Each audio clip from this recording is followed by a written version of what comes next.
येषां त्वहन्त गतां पापं ज्ञान ज्ञानां पुण्यकर्मणां जनानां पुण्यकर्मणां एक फिनिश हो गया जरा मरण मोक्षाय मामाश्रिययान्ति यतान्ति ये ते ब्राह्मण तद्विदुत्तिष्ठम् अध्यात्मं कर्म शाकिलम्. Intelligent persons who are endeavoring for liberation from old age and death take refuge in me in devotional service. They are actually Brahman because they entirely know everything about transcendental activities. Birth, death, old age, and diseases affect this material body, but not the spiritual body. There is no birth, death, old age, disease for the spiritual body. So one who attains a spiritual body becomes one of the associates of the Supreme Personality of the Godhead and engages in eternal devotion service is really liberated. Aham Brahmashmi, I am spirit. It is said that one should understand that he is Brahman, spirit soul. This Brahman conception of life is also in devotional service as described in this verse. The pure devotees are transcendentally situated on the Brahman platform and they know everything about transcendental activities. Four kinds of impure devotees who engage themselves in transcendental service of Lord achieve their respective goals, and by grace of Supreme Lord, when they fully Krishna conscious, they actually enjoy spiritual association with the Supreme Lord. But those who are worshippers of Brahmi gods never reach the Supreme Lord in his supreme planet. Even the less intelligent Brahman realized persons cannot reach the supreme planet of Krishna known as Goloka Vrindavana.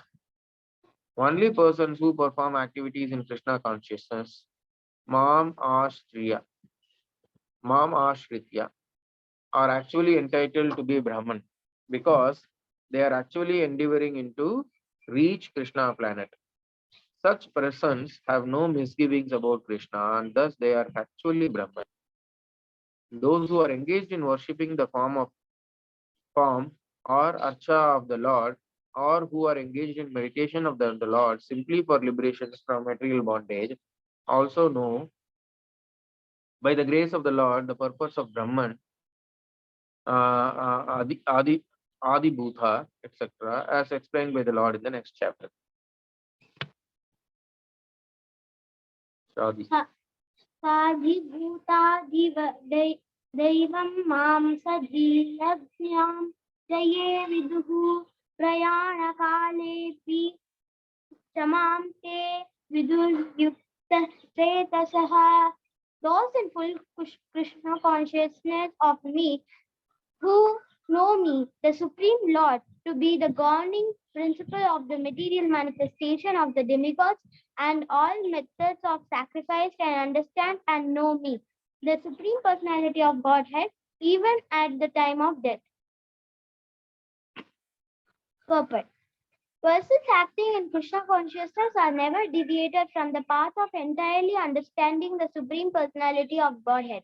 In the transcendental association of Krishna consciousness, one can understand how the Supreme Lord is the governing principle of the material manifestation and even of the demigods. Gradually, by such transcendental association, one becomes convinced by the Supreme Personality of Godhead. And at the time of death, such a Krishna conscious person can never forget Krishna. Naturally, he is thus promoted to the planet of the Supreme Lord, Goloka Vrindavan. This seventh chapter particularly explains how one can become a fully Krishna conscious person. The beginning of Krishna consciousness is association of persons who are Krishna conscious.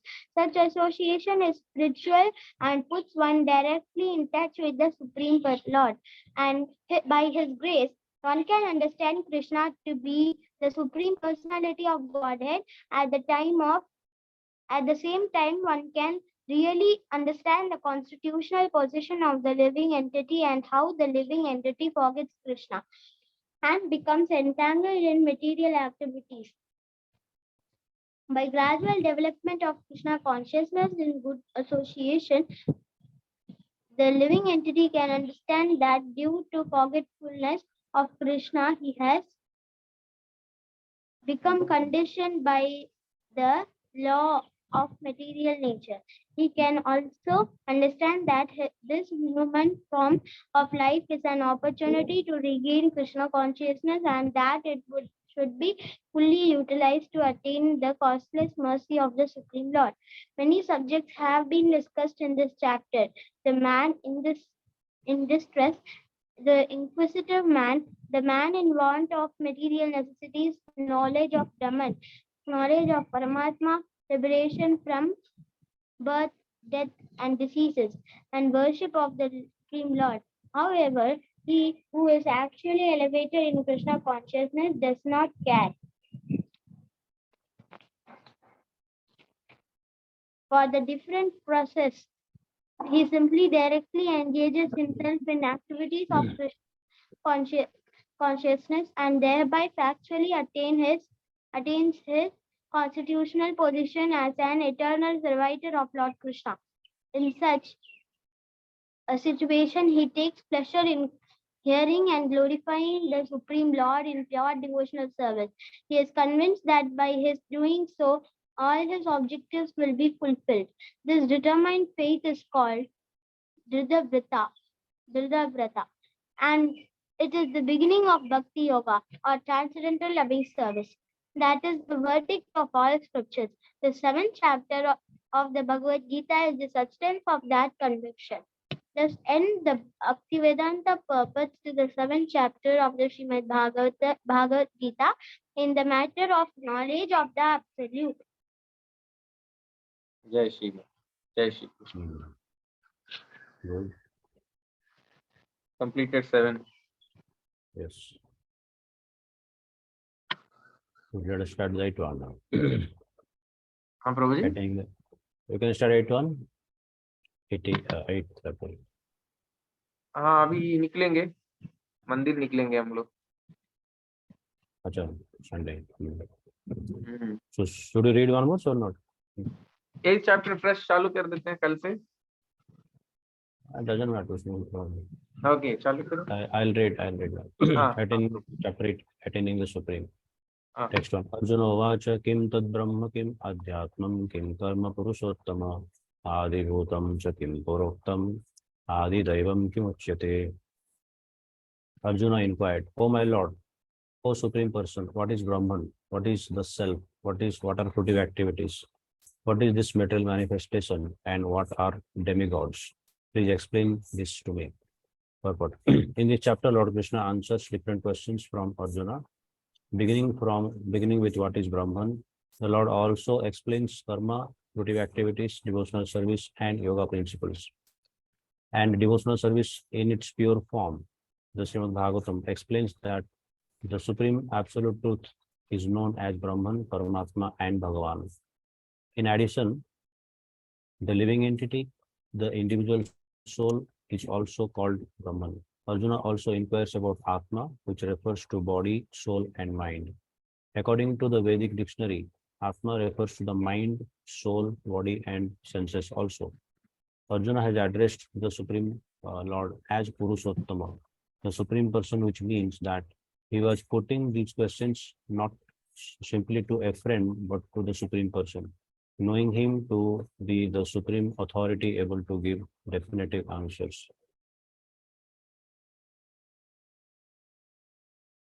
Okay, so I think we can take this tomorrow. एक और पढ़ ले क्या बोले Yeah. आदियज्ञ कथम कोत्र देहेस्मिन् मधुसूदना प्रयाणकाले च कथम ज्ञेयोषि नियतात्मभिः. Who is the Lord of sacrifice and how does he live in the body? O Madhusudana. And how can those engaged in devotional service know you at the time of death? Lord of sacrifice purpose. Lord of sacrifice may refer to either Indra or Vishnu is the chief of the primal demigods, including Brahma and Shiva, and Indra is the chief of the administrative demigods. Both Indra and Vishnu are worshipped by Yajna performances. But here, Arjuna asks who is actually the Lord of Yajna, sacrifice, and how the Lord is residing within the body of the living entity. Arjuna addresses the Lord as Madhusudana because Krishna once killed a demon named Madhu. Actually, these questions, which are the nature of the doubts, should not have arisen in the mind of Arjuna because Arjuna is a Krishna consciousness devotee.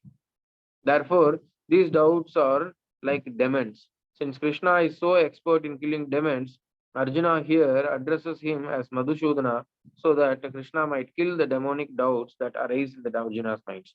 Now, the word prayana kale in this verse is very significant because whatever we do in life will be tested at the time of death. Arjuna is very anxious to know of those who are constantly engaged in Krishna consciousness. What should be their position at the final moment? At the time of death, all the bodily functions are disrupted and the mind is not in proper conditions. Thus, disturbed by the bodily situation, one may not be able to remember the Supreme Lord. Maharaja Kulashekara, a great devotee, prays, "My dear Lord, just now I am quite healthy, and it is better that I die immediately so that the swan of my mind can seek entrance of the stem of your lotus feet." The metaphor is used because the swan, a bird of the water, takes pleasure in digging into the lotus flowers. Its sporting proclivity is to enter the lotus flower.